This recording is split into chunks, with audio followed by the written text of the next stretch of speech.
வாங்க இன்றைக்கி சொர்ணம் கிச்சனில் ஒரு டேஸ்டியான பன்னீர் பட்டர் மசாலா எப்படி செய்யறதுன்னு பார்க்கலாம். இது சப்பாத்தி பரோட்டாவுக்கெல்லாம் ரொம்ப நல்லாயிருக்கு.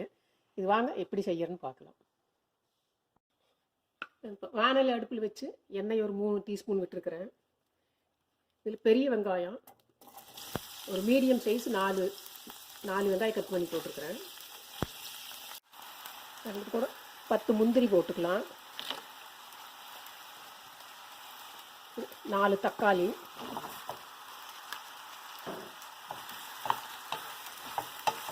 இதெல்லாம் கொஞ்ச நேரம் நல்லா வதங்கட்டும். இதெல்லாம் பாதி வதங்கிடுது. நம்ம இதை மூடி போட்டு வச்சிடலாம். கொஞ்ச நேரம் அப்படியே வேகட்டும்.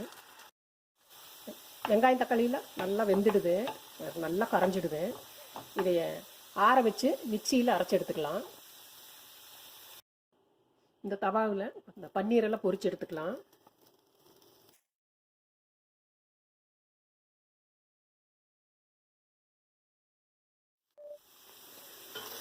இதே மாதிரி எல்லாம் பொரிச்சு எடுத்துக்கலாம்.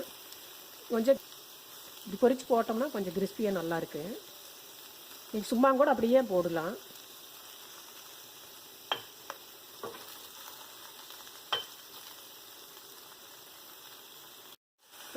பன்னீர் இந்த மாதிரி பொரிச்சு எடுத்தாச்சு. ஒரு வானலி அடுப்பில் வச்சு வெண்ணெய் போட்டுருக்குறேன். வெண்ணெய் ஒரு 3லேருந்து 4 ஸ்பூன் இருக்குது. அது வெண்ணெய் கரையிருக்குள்ள தாளிக்கிறதெல்லாம் போட்டுக்கலாம். பிரிஞ்சி இலை 1 போட்டிருக்கிறேன். சீரகம் 1 டீஸ்பூன். அதில் வரும் காரத்துக்கு மிளகாய் பொடி 1,5 டீஸ்பூன். கரம் மசாலா 2 டீஸ்பூன். வீட்டிலே வறுத்து அரைச்ச கொத்தமல்லி பொடி இது 2 டீஸ்பூன். இதில் மிளகு சீரகமெல்லாம் சேர்ந்துருக்குது. அப்படி நீங்கள் தனி கொத்தமல்லி பொடியாக இருந்தால் சீரகத்தூள் 1/2 டீஸ்பூன் போட்டுக்கலாம்.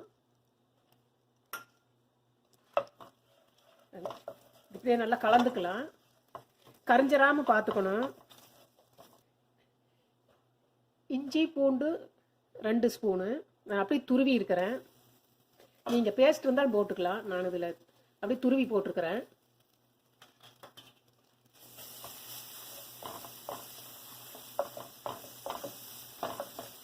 நல்லா பச்சை வாசனை போக வரைக்கும் நல்லா வேகட்டு. நல்லா வதங்கிடுது. நான் அரைச்சி வச்ச இந்த வெங்காயம் முந்திரி தக்காளி பேஸ்டெல்லாம் ஊற்றிடலாம். அரைச்சி வச்ச விழுது ஊற்றியாச்சு.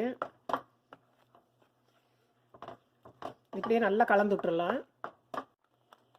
மிக்ஸி ஜாரை கழுவி தண்ணி ஊற்றிக்கலாம். கண்டிப்பாக நீங்கள் இந்த பட்டர் போடணும். அப்போ தான் நல்லா அந்த கிரேவிக்கே நல்லா மனம் கொடுக்கு. இப்படியே கலந்து விட்டுட்டு இது கொஞ்ச நேரம் மூடி வச்சிடலாம். நல்லா பச்சை வாசனை போக வரைக்கும் கொதிக்கட்டு. இப்போ கிரேவி நல்லா கொதிச்சு எண்ணெயெல்லாம் மேலே வந்துடுது. பச்சை வாசனையெல்லாம் போயிடுது.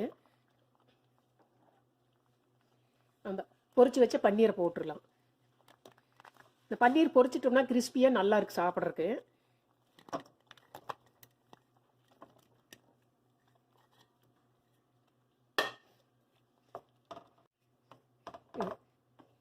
இது ஒரு 4லேருந்து 5 நிமிஷம் கொதிக்கிட்டு.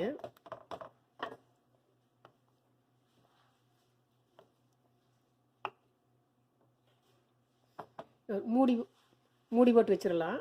கொஞ்சம் நேரம் கொதிக்கிட்டு. பன்னீர் போட்டு ஒரு 5 நிமிஷம் நல்லா குக் ஆகிடுது.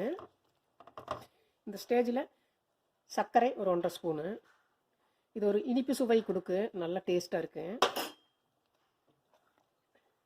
லாஸ்ட்டாக கஸ்தூரி மேத்தி போட்டுடலாம்.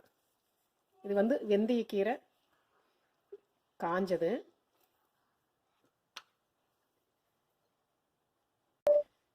டேஸ்டியான பன்னீர் பட்டர் மசாலா ரெடி. நீங்களும் செஞ்சு பாருங்க. இந்த வீடியோ பிடிச்சிருந்தா லைக் பண்ணுங்கள். கமெண்ட்ஸில் என்னன்னு சொல்லுங்கள். மறக்காமல் சப்ஸ்கிரைப் பண்ணுங்கள்.